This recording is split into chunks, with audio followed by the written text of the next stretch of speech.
You guys are amazing for coming out on this cold, cold evening. So thanks very much for being here for this great program, which is called The Comedic Genius of Elaine May.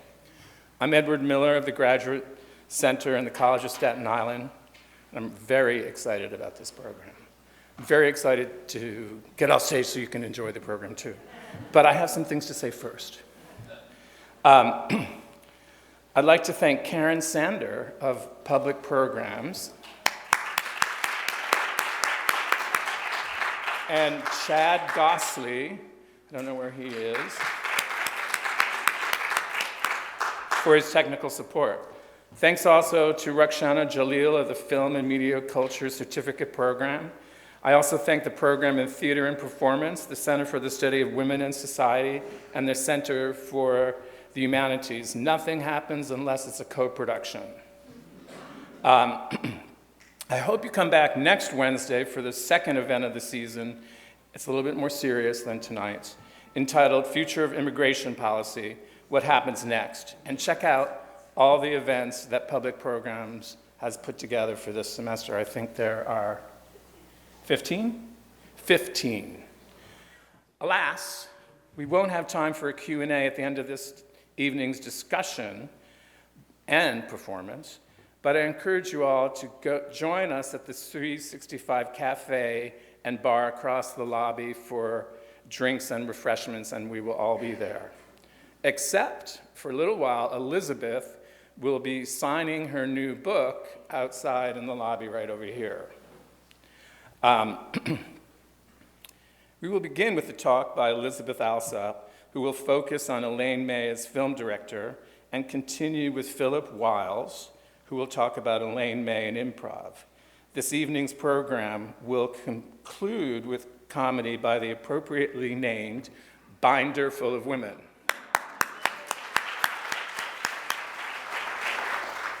Elizabeth Alsop is assistant professor of communications and media at the CUNY School of Professional Studies, and teaches film at the Graduate Center, where she also serves as coordinator of the Film and Media Culture Certificate Program.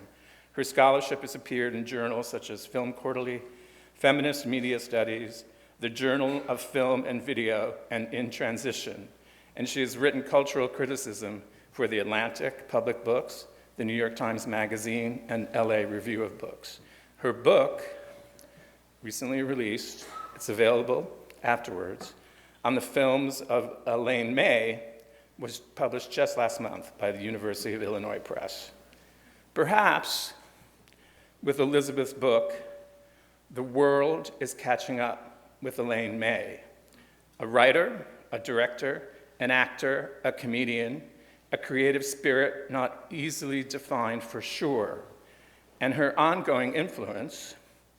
She received an honorary Academy Award in 2022, is beginning to be recognized. Elaine May is eagle-eyed. As Alsop writes in her conclusion, quote, "There's a knowingness that blazes forth from even the seemingly lightest of May's film, a glance that misses nothing, that lets no one off the hook, but that also doesn't say, we can't laugh about it. If a new generation turns to her films, it will be because they help us to see too, because May teaches us to look," end quote.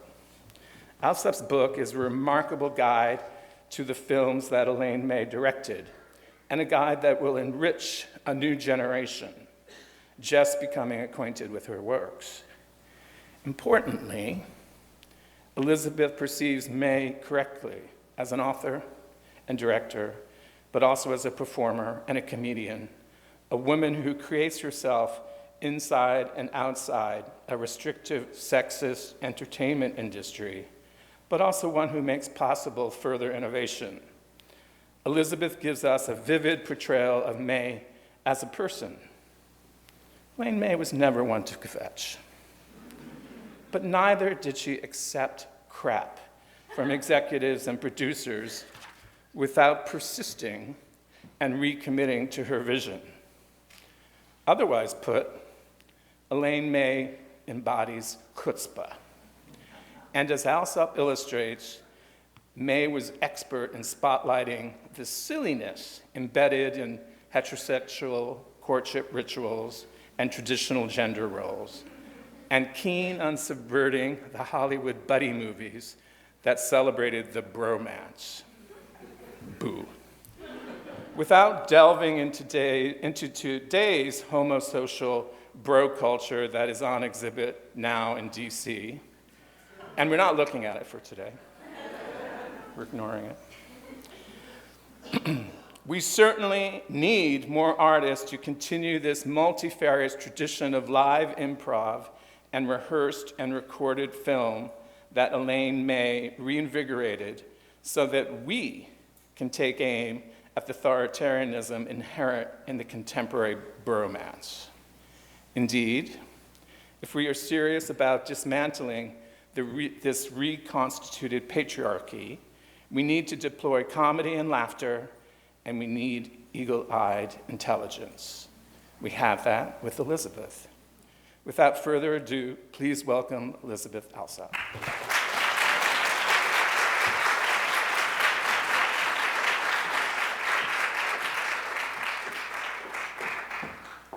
Hi, everyone. Good evening. Thank you so much for joining us here tonight, as Ed said, on this very cold evening, and also thank you to those of you joining online. Unlike me, Elaine May needs no introduction. If you're here tonight, you are probably a fan and possibly an obsessive. But for anyone who's not, I hope my talk tonight will, at the very least, encourage you to watch or to rewatch May's films and to learn more about her as her achievements in cinema as well as in the theater. So in the book, as Ed mentioned, I describe May as a kind of creative multi-hyphenate, a triple or maybe quadruple or even quintuple threat who wrote, performed, and directed for both stage and screen for decades. Starting with the groundbreaking improvisational comedy that she created with Mike Nichols in the late 1950s and early 1960s, which you'll be hearing more about tonight from Philip. And continuing with her solo work, not just as a filmmaker and playwright, but also as an Oscar-winning screenwriter and an often uncredited script doctor who is rumored to have contributed to the screenplays of movies as diverse as Ghostbusters, Tootsie, and Labyrinth, just to name a few. In recent years, May has been especially visible as an actor, turning in a Tony Award-winning performance in Kenneth Lonergan's The Waverly Gallery, a starring role in Woody Allen's Amazon series, A Crisis in 6 Scenes, and a cameo as Ruth Bader Ginsburg in TV's The Good Fight. And there are rumors that the 92-year-old May is planning a feature film called Crackpot to star Dakota Johnson and Sebastian Stan. We can hope, right? Tonight, let's hope. Let's really send out the good vibes into the universe. Tonight, I will be focusing on May's work as a filmmaker and offering a tour through the 4 feature films that she directed between 1971, when A New Leaf premiered, and 1987, when she was prematurely consigned to director jail after the disastrous reception of what would end up being her final film to date, Ishtar. Famously derided as the worst movie ever made. Spoiler alert, it's not. We'll get there later tonight. And as I talk, I'll share clips from these wonderful films which exemplify some of the distinctive aspects of May's cinema, including her focus on performance and dialogue and her handling of time and space that reflect her background and training in improv. And in the book, I suggest that it's these continuities across her expansive body of work that attest, as the title of this event suggests, to her comedic genius, but also to her status as a major American auteur. So May's first film, here we go.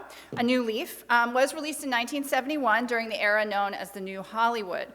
Unlike many of her young male contemporaries emerging during that period, right, the so-called movie brats like Martin Scorsese and Francis Ford Coppola, May was not an ardent cinephile. She was coming out, again, of the world of improv and not like film schools like NYU or AFI, nor was she necessarily intent on directing. As May herself put it in a 1975 conversation, one of the last solo interviews she would give, I never wanted to be a director. I happened to be directing movies because I wrote this movie script that I wanted to sell for a lot of money so that I could be richer.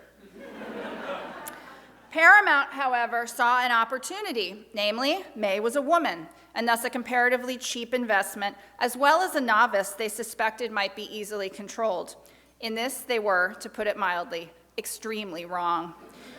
May, from the start, and despite her own self-professed amateurism, for instance, she wasn't aware that she had to shoot coverage of scenes, was fiercely uncompromising when it came to her vision, to the point that she would eventually sue Paramount after they insisted on substantial cuts. The courts ruled in the studio's favor, with the result that the shortened theatrical version that remains is the one that's available to audiences. With its release, May became only the second woman since Ida Lupino to write, direct, and star in a feature-length film for a major studio.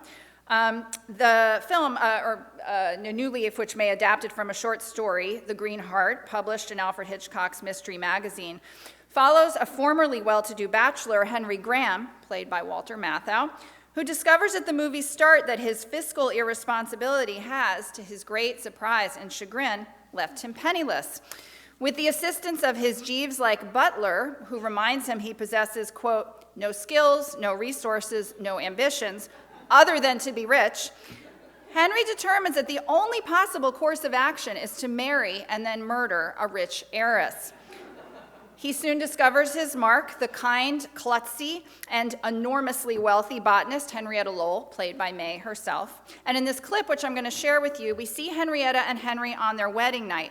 And when it starts, we see Henry in the foreground reading a toxicology book, looking for poisons he can use to off his unsuspecting bride, while Henrietta in the background readies herself for love. So without further ado. Herbicides, arsenic acid, sodium arsenite, boron compounds, cyanides, thiocyanates, and related compounds.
Henrietta, I meant to ask you, which bed do you prefer? This one or that one? Either one is fine for me. This one is fine. Fine, then I will take that one. And when we both use the same bed, we'll use this one. Champagne? Thank you.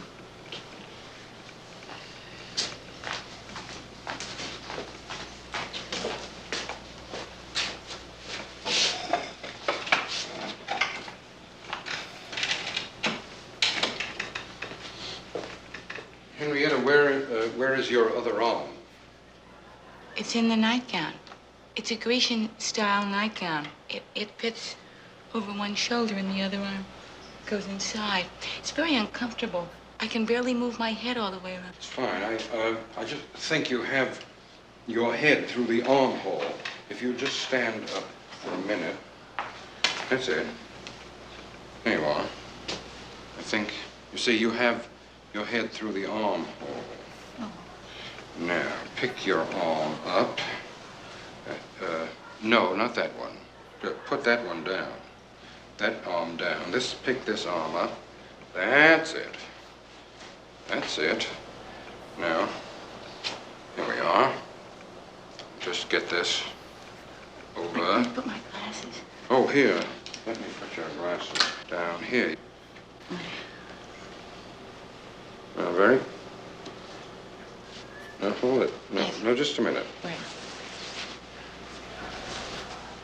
So you have your You have your head through the armhole. We have to get your head out of the armhole. See, both of the holes look very similar.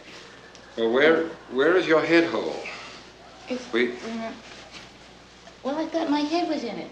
Wait. No, you had your head in the armhole. Where are you now? How? I'm still where I was. Where? Oh, just a minute. Oh. Here. That's it. Here you are. Here. Now get your arm. This arm? Yes, get this arm through. No, wait a minute. You have. Yes. What? There. That's it. Now put this arm through here. This is a head and left arm hole. Here. There you are. That's it. That's it. Oh, I see. Now, there, that's the way it's supposed to. It still looks strange. I'm sorry to be so much trouble, dear. That's all right, it's not for long.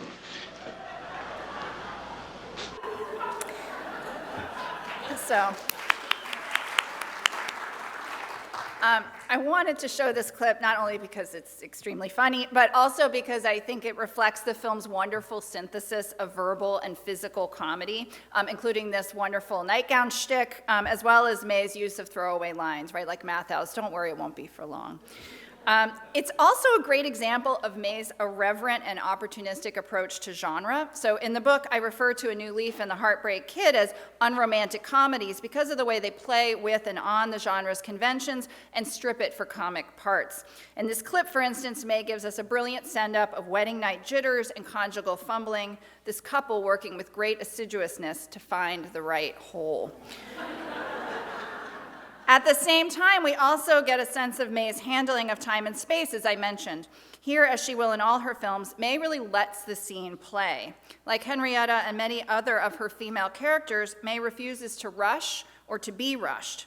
This is very much in keeping with May's own theory of comedy. As she once put it, comedy is almost entirely the doing of everything in detail, step by tiny step. Drama sort of sweeps everything away. And we see this kind of comic incrementalism across all her films, including in this clip where May uses the entirety of the frame and these longer takes to imagine, step by tiny step, what scheming to murder your wife on your honeymoon might really entail. And speaking of honeymoons, we see some of these same priorities play out in May's direction of The Heartbreak Kid, her second film, this time one written by Neil Simon. Released in 1972, shortly after A New Leaf, it was the second in a series of what Ethan Warren has called May's demented romances. But if it shares with A New Leaf an acid sensibility, it offers less in the way of emotional reprieve, leading Jay Hoberman, for one, to call it a, quote, devastating feminist psychodrama concealed as an amiable dark comedy. Here, I need to quickly issue a warning against watching the misguided Farrelly Brothers remake from 1982. That's just my personal PSA. The film stars Charles Grodin, as those of you who have seen it know, as Larry Cantrell, a Jewish sporting goods salesman from New York who jilts his new bride, Lila, played by May's own daughter, Jeannie Berlin. During their honeymoon in Miami, after falling for the lithe Shiksa co-ed he meets on the beach, played by Sybil Shepherd. Contractually, May was prohibited from changing the language of Simon's script, but she didn't let that technicality stop her. In fact, she deviated in more significant ways than were previously understood, as my review of the original 1971 screenplay housed with Simon's archives revealed.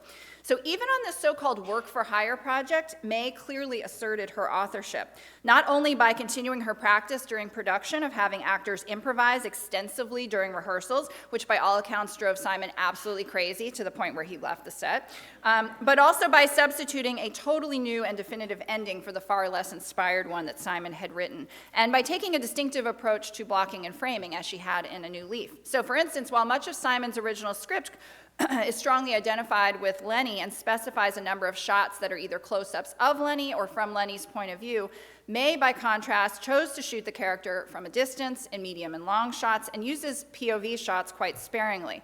So the overall effect is more one of looking at the protagonist rather than with him. Compared to the script, then, May's finished film more clearly sides with Lila, both literally and figuratively, as you'll see in this clip. And just to set it up, here we see Grodin returning to the hotel room where his badly sunburned wife has been sequestered, and resorting to increasingly outlandish and desperate lies to cover up the fact that he has, in fact, unbeknownst to Lila, been out all day gadding about with his new paramour. So, here we go.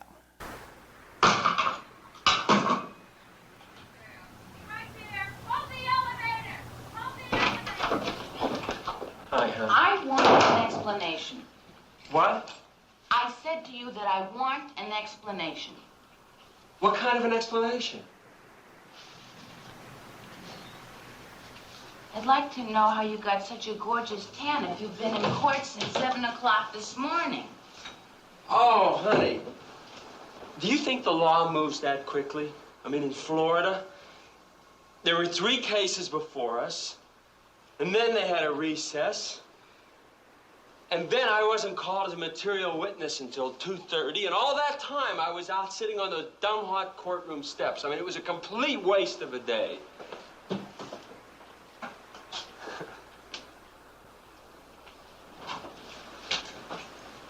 Do you call this a honeymoon?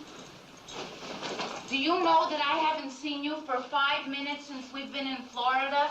Oh, honey, it's not the amount of time that you spend with somebody. It's how the time was spent, and I feel that I'll never forget these 3 days.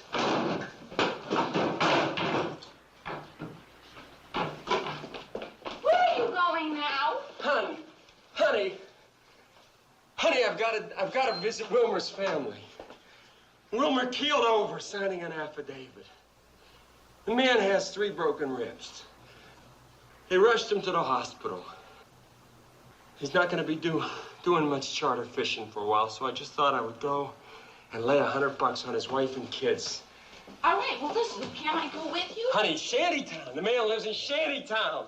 You can't walk through Shantytown this time of night. I wouldn't want to walk through if I didn't have to, sweetheart. What about dinner? Dinner is 9 o'clock. The Florida lobster and a terrific Florida pecan pie. Something very big has come up, and I think maybe tonight is a good time to discuss it. Something good? It could be very good. It all depends on how you want to look at it.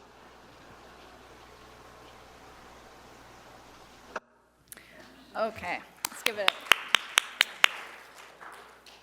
This clip, I think, captures May's approach to handling many of the male characters throughout her films, which is to say, ironically, at a distance.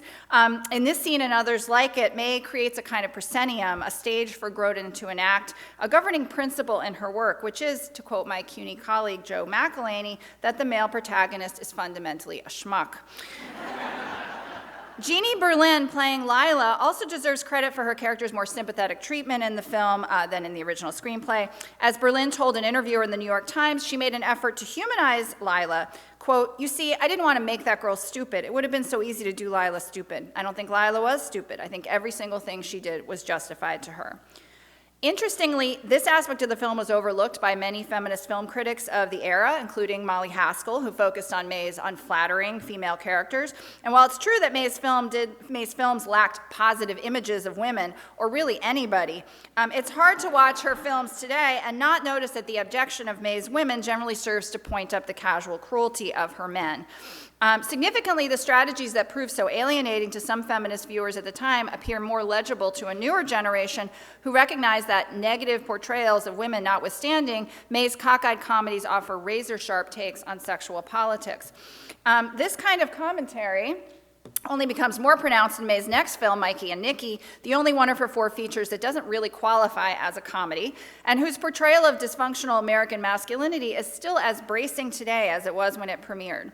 Released in 1976, Mikey and Nicky is a kind of hybrid buddy gangster film. It follows 2 low-level Philadelphia hoods, longtime friends whose intimacy is colored by a lifetime of resentments. The action unfolds over the course of a single night as Nicky, played by John Cassavetes, convinced that he is the target of a mob hit, summons his childhood friend Mikey, Peter Falk, to the seedy hotel where he's been hiding out, hoping he'll help him flee town. As the two set off on an erratic nighttime tour of the city, the film reveals not only that Nicky's paranoia is justified, someone is trying to kill him, but that Mikey himself is in on the plan and actively conspiring with a bumbling hitman, played by Ned Beatty, whose continued failure to successfully navigate Philadelphia traffic and find his target is one of the most consistent sources of comedy in the film. Indeed, May's production assistant mentioned how difficult it was for May to not make a comedy. Quote, she, Elaine, complained about being unable to resist laugh lines in situations that occurred naturally to her comic imagination.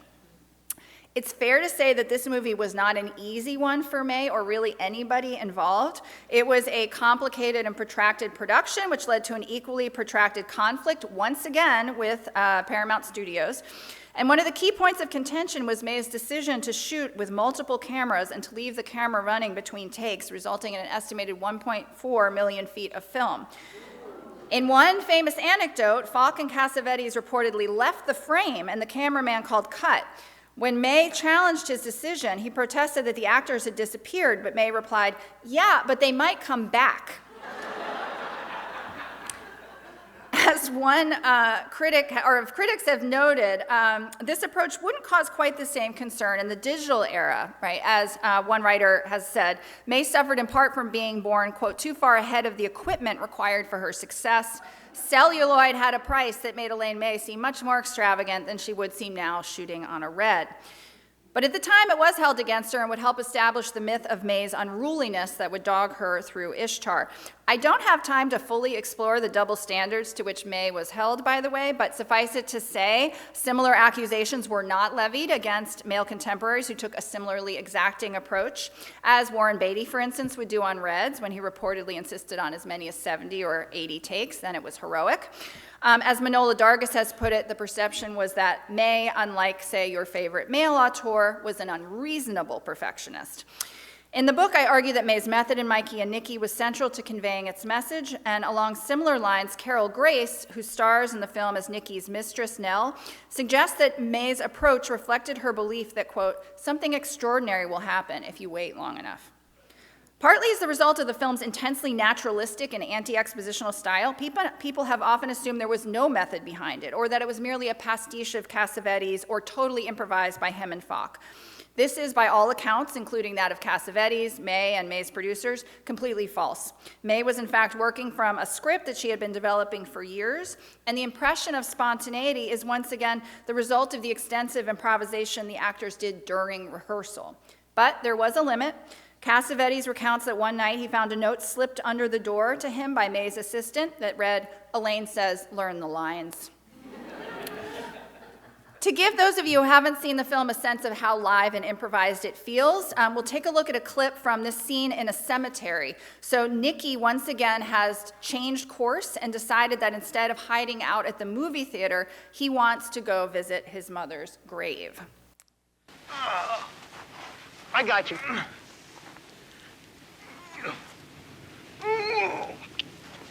Come, Nick.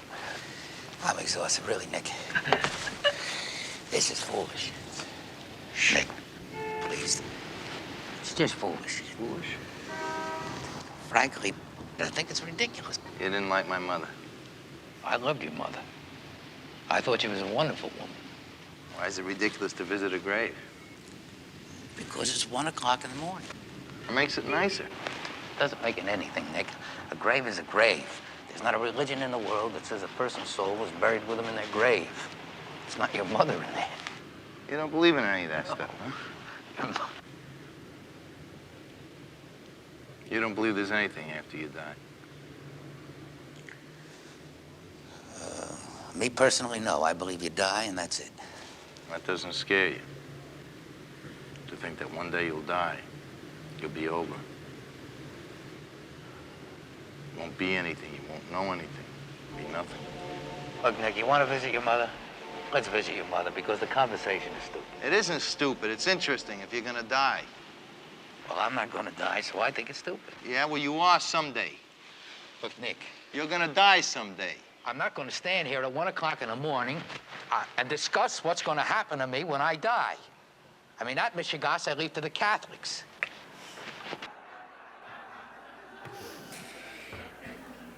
So we end with a punchline here, and we can almost see how even in this distinctly uncomedic film, May writes scenes that can almost read like a darker riff on a Nichols and May routine.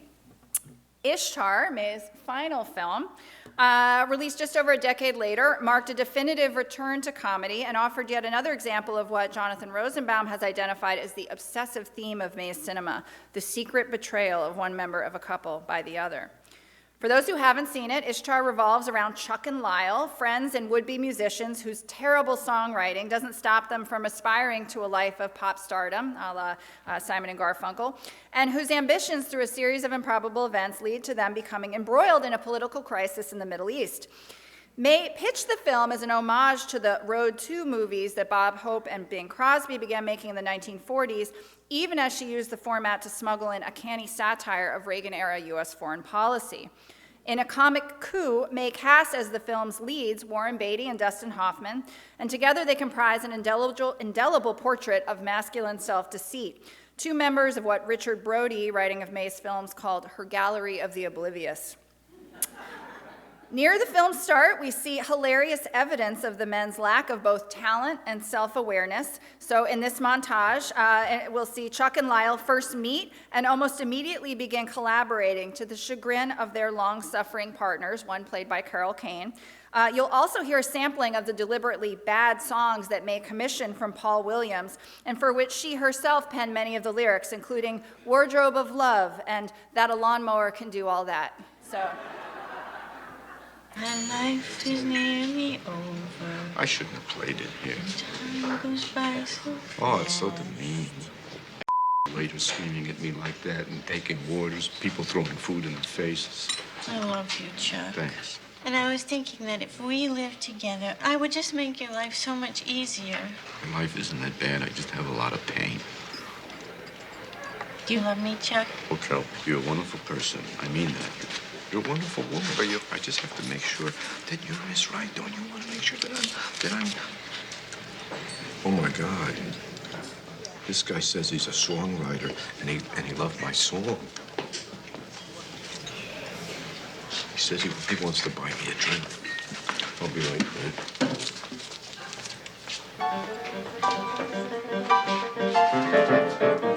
I met her and I fell. No, cut out and I. Oh, you want this one? I met her, fell. Yes. I loved her well. Yes. She walked out hell. Yes. Oh, heartbreak. That's it. Do it I think I again. need something stronger. I met her when. Yes. I met her. I met her. Bam. I loved her. Let me try. Software. I'm looking for software. I gotta have software for my machine. I got it. If you admit that you can play the accordion, no one will hire you in a rock and roll band. Man, when you're on, you're on. Hello, baby. Love you, baby. And the way I see people would rather suffer with what they have than try the unknown. Oh, is that true? Like crackers from a barrel. That's when the morning. That's because most men lead lives of quiet desperation. Oh, is that right? Is gonna change her name to Carol. Saturday morning, the sound of a lawnmower touches my heart. Girls call me the Hawk. It's a long story, gang war like that. The Hawk? She said, come look, there's a wardrobe of love in my eyes. Take your time, look around and see if there's something your size. Can you give us another half hour? Half an hour? Yeah. Half an hour? Yeah. Half an hour like the last half hour? We don't get overtime for this. Wait a second, try this. Half an hour, like the last half hour. Half an hour. Where are you going? We got something. Give me half an hour. Like the last half hour. Give me half an hour. Like the last half hour. Lyle, listen to me. She's not worth it. Yeah,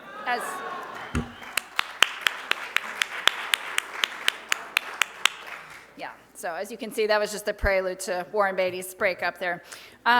Watching this clip, I think it's astonishing to consider the intense vitriol that has been directed at Ishtar. It's a film that for many years, and to some extent even today, has lived in infamy, not so much because of its actual contents, rather as a result of studio politics and a smear campaign that doomed the film even before release.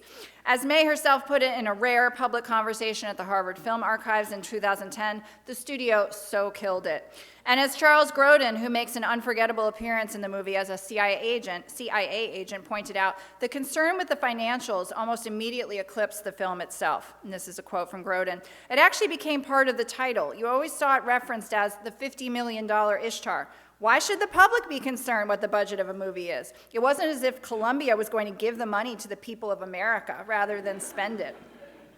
Meanwhile, Gary Larson, who immortalized the film in his comic strip The Far Side when he portrayed a video store in hell as one that only stocked copies of Ishtar, would apologize years later, acknowledging that he hadn't actually watched the film when he drew the comic. May, for her part, joked in a conversation with Mike Nichols in 2006 that, quote, if all the people who hate Ishtar had seen it, I'd be a rich woman today. While much of the bad press had to do with the budget, some of it was also directed at her perceived misuse of Beatty and Hoffman and the gall she had to make two celebrated A-list stars look like losers, or as Pauline Kael put it, to aging non-entities in khaki pants. Which in fact is consonant with May's career-long attack on mediocrity wherever it shelters and on the delusions in particular of self-deceiving men. That seems as good a note to end on as any in this particular political moment. So I will turn things over to my colleague, Philip, to talk more about the earlier years of May's career. And I thank you so much for listening and for being here tonight. Thank you. Another round of applause for an amazing presentation by Elizabeth. Philip Wiles is an improv comedian and PhD candidate here who has performed and hosted shows at comedy theaters across both Los Angeles and New York. Philip has already received his certificate in film and media cultures from the Graduate Center, the program that Elizabeth runs. His dissertation, entitled Improvising in the First City, Chicago Improv in New York, is a history of improv comedy in New York City, which begins with the Broadway run of An Evening with Nichols and May. He explores how Elaine May and Mike Nichols, you've heard of him too, adapt improv comedy, at that time a strictly Midwestern form, for New York nightclub and theater audiences, and the resulting frustrations from these adaptations that rupture their comedic partnership for a time. A special concern for Philip is the language that improvisers have developed as the practice has matured. As one of the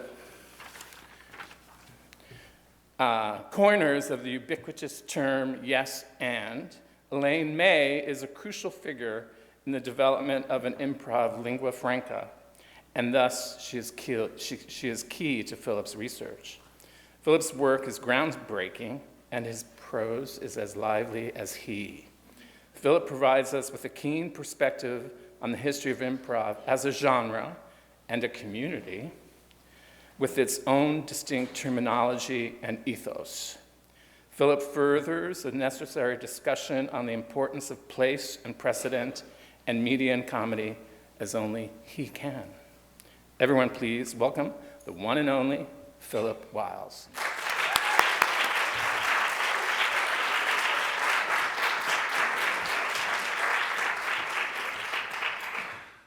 Thank you, Edward. I hope my prose lives up to that introduction. When I think of Elaine May and her contribution to improvised comedy and to comedy in the US more broadly, I think about hot dogs. Please bear with me for a moment. Prior to her celebrated film career, Elaine May first rose to public attention as one half of the improv comedy duo Nichols and May, with Mike Nichols. Nichols and May rise to fame was, in a word, meteoric. They arrived in New York with essentially just the shirts on their back and a meeting with one agent in late 1957. Before the end of the year, they are headlining their own nightclub act at the Blue Angel. At the start of the new year, they have a breakout television performance, and for the next 3 years will be late-night TV regulars. On October 8th, 1960, they opened their smash hit An Evening with Nichols and May at the Golden Theater. 3 years from broke to Broadway. For the opening night party, their producer, Alexander Cohen, rented out the Schubert Alley, the short avenue connecting the Schubert and Booth theaters, to host a sort of carnival. Among the expenses for this carnival was $710.50 for Nathan's hot dogs. $710 worth of hot dogs in 1960. I have spent a dispiriting amount of time I should have spent researching my dissertation, trying to figure out how many hot dogs $710 gets you in 1960. I will save you the effort. If you assume a 1960 hot dog is between 20 and 30 cents, it's somewhere around 2,300 to 3,600 hot dogs. But why am I going on and on about hot dogs at an event celebrating the comic genius of Elaine May? Well, I would suggest that in planning an opening night party for Nichols and May, their producer faced a unique challenge that would dog May her entire career. How do you cater to what made Elaine May and Mike Nichols such celebrated comedians? To that end, I find the image of thousands of hot dogs in the Schubert Alley an oddly appropriate distillation of what Nichols and May, what set them apart as comedians. They had the unique ability to mix high and low art, to pair the broadest physical comedy with a sense of intellectual sophistication. Listening to a Nichols and May routine is akin to eating thousands of hot dogs at a swanky Broadway opening. It's eating like a slob while partying with the snobs. I would trace Nichols and May's unique talent for marrying high and low comedy to the University of Chicago, where they first met in 1952. At the time, the University of Chicago was defined by the Hutchins Plan. This was an experiment by Chancellor Robert Maynard Hutchins. The only requirement for acceptance at the university was a difficult entrance exam. Once there, all undergraduates read the same set of classics. Even classes in the hard sciences based their discussions on works of Newton, Mendel, and Archimedes. The contrast between the relatively light entry requirements and the intense intellectual work attracted a heady, bohemian, radical student body. To give you an idea, when Nichols arrived in 1949, his first friend on campus was Susan Sontag. In 1952, May began attending University of Chicago classes. I should note she never officially enrolled. She would just sort of show up. Legendarily, she once convinced an entire philosophy class that everyone at Plato's Symposium was drunk. May and Nichols both thrived at the University of Chicago. As Elaine May puts it, I mean, it was just the most neurotic place. So really, it was sort of freeing. It was fun in that there was nothing really to worry about. In 1952, Nichols was playing Jean in a student production of August Strindberg's Miss Julie. May was dating the director, Paul Sills. Sills was the son of Viola Spolin, author of Improvisation for the Theater, the godmother of U.S. improv comedy. Sills incorporated his mother's exercises and games and workshops for the student theater group at the University of Chicago.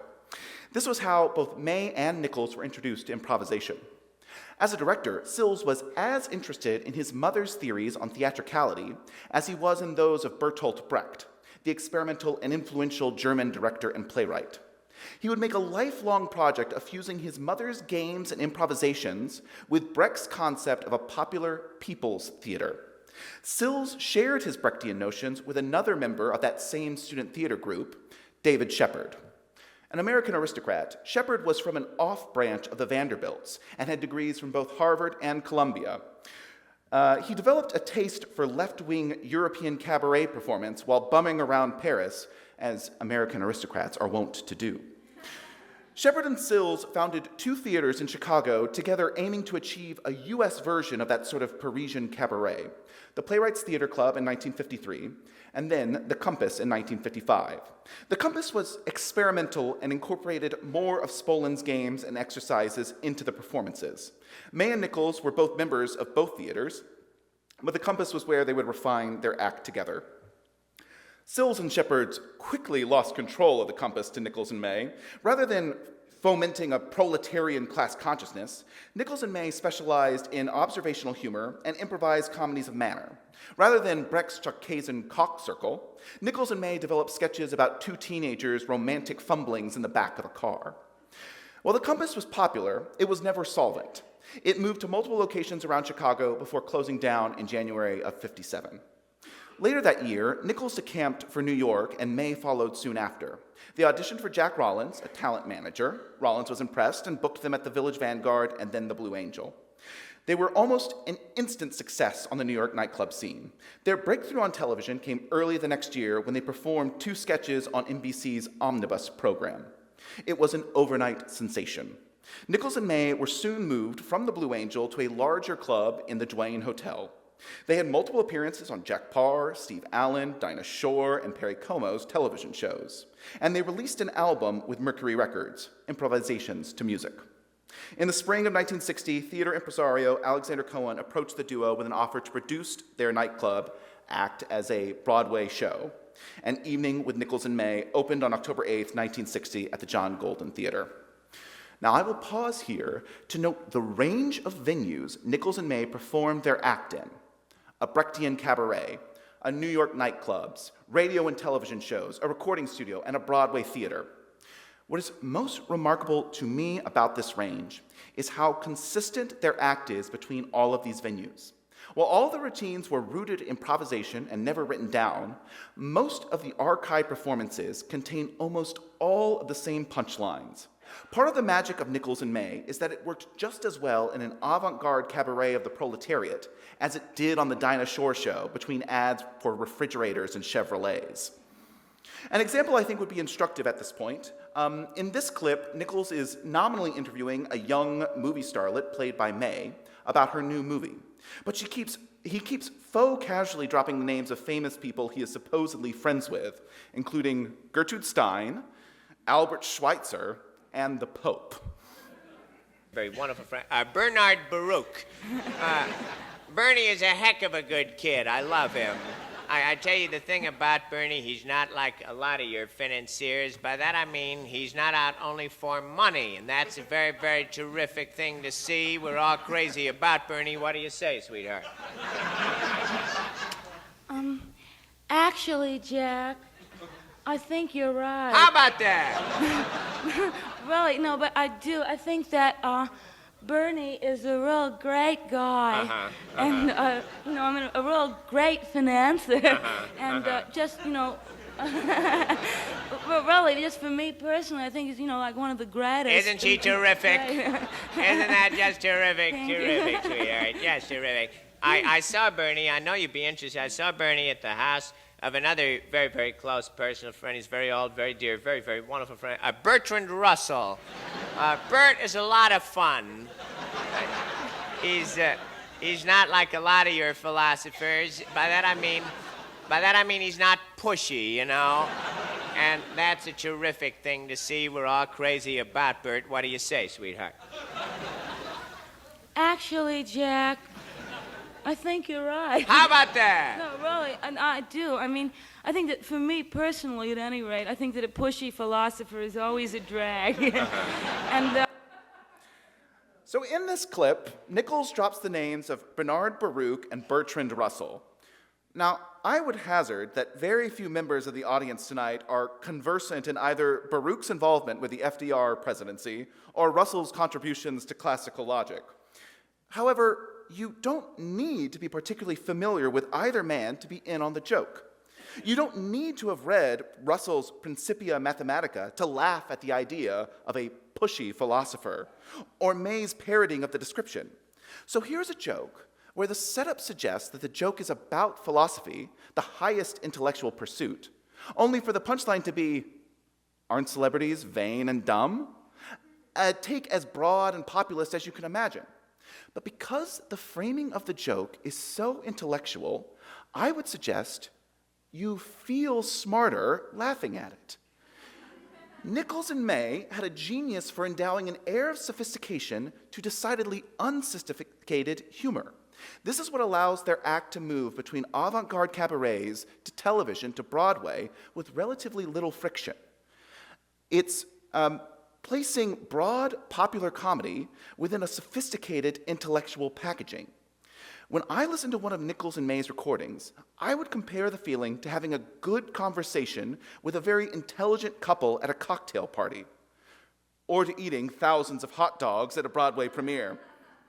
I'd like to close with a few thoughts on Nichols and May's producer on Broadway, the purchaser of those hot dogs, Alexander Cohen. Cohen's principal theatrical business in 1960 was his 9 O'Clock Theater.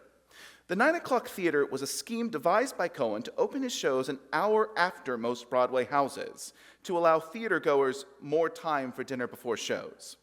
Advertisements for an evening with Nichols and May almost always note that it's a part of the 9 O'Clock Theater series and often feature ad copy lauding the later start time.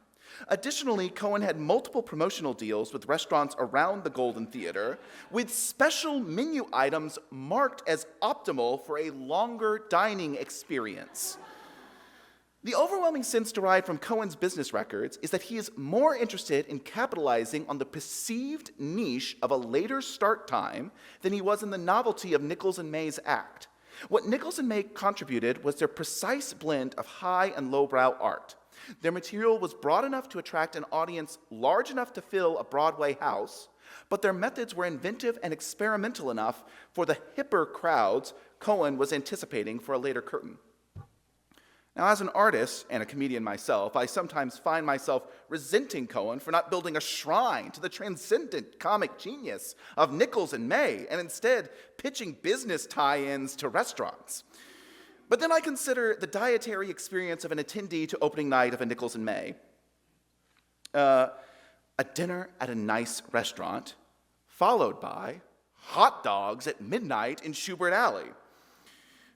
And I find that Nichols and May comedy lies exactly between those two culinary moments. Nichols and May found a magical place between the high and the lowbrow, between the avant-garde and the popular, between the intellectual and the base. You can find Nichols and May's comic genius in the space just between fine dining and thousands of hot dogs. Thank you.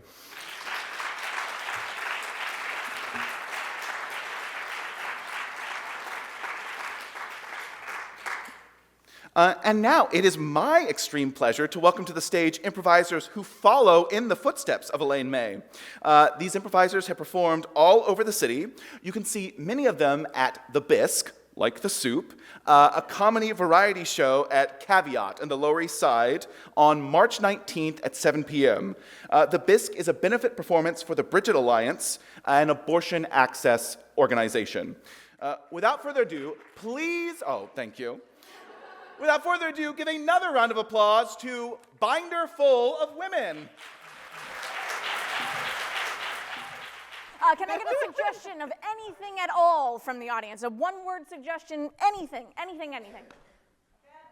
Bad breath. Thank you very much. Breath? Love it. Bad breath. Bad breath. Thank you. Up? Yeah, move this up.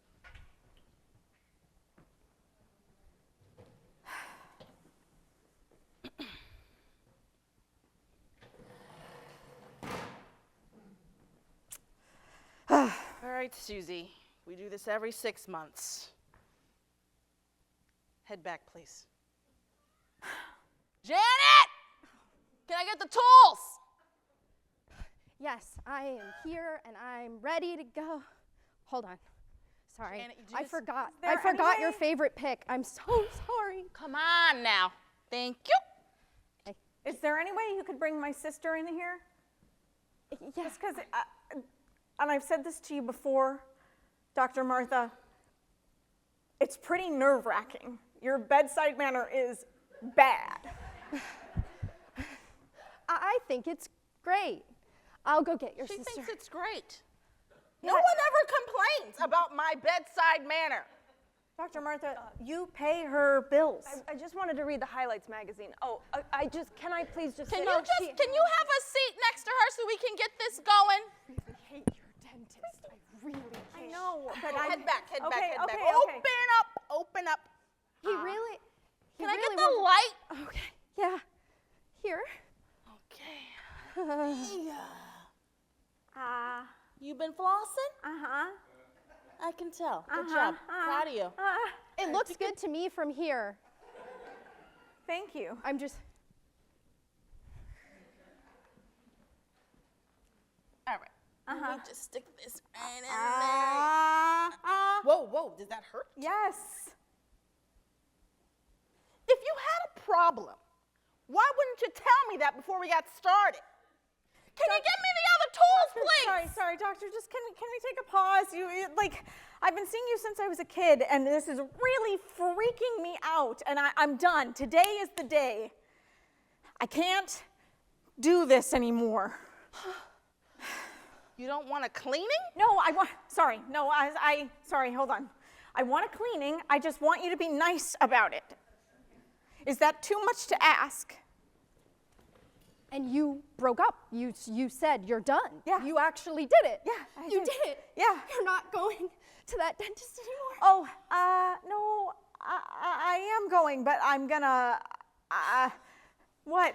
Every time you come back, you're just so traumatized. Why would you continue to go? I thought this was the day. You left today and you said, this is the day. I'm gonna do it. It's hard when people's fingers are in your mouth. Oh my God. You did rehearse this. Okay. I'll do it this next time. I promise. It's gonna okay? be 6 months from now. I know, but I'll do it this next time. Okay? I promise. I'm not gonna live in fear anymore. Checking out with your groceries? Yes. Oh, hey. I recognize you. I feel like the last time we talked, weren't you gonna break up with somebody or something?